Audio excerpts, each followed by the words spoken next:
είναι να γελάει κανείς με τους πασοξίδες. Καταντήσανε φεδροί, κυρίες και κύριοι. Στερούνται κάθε σοβαρότητος πλέον. Στις 5 του Απρίλη θα κλαίνε σαν τις δακρυρωούσες χήρες. Και δεν θα υπάρχουν ορφανά να τους κάνουν παρηγοριά. Προχωρούμε. Απαρηγόρητες χήρες χωρίς ορφανά. Φυλακή που έβαλε τους βιομηχάνους, άμα κάνουν στους εργάτες αύξηση. Τον Ανδρέα ξεχανάμε. Τον Ανδρέα Παπανδρέου, το καλό παιδί της Εκάλης, που έδιωξε τη γυναίκα του και πήρε τη μιμή και έκανε μήνυση στο παιδί του, έξωση από το σπίτι.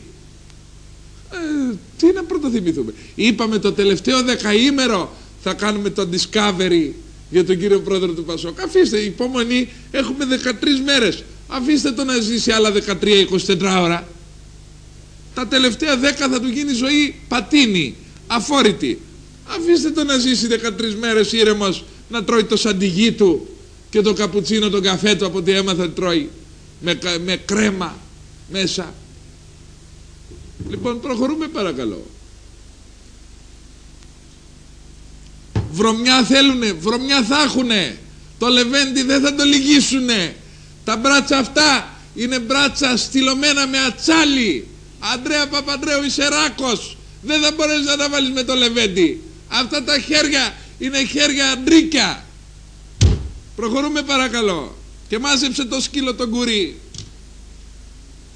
Μάζεψέ τονε.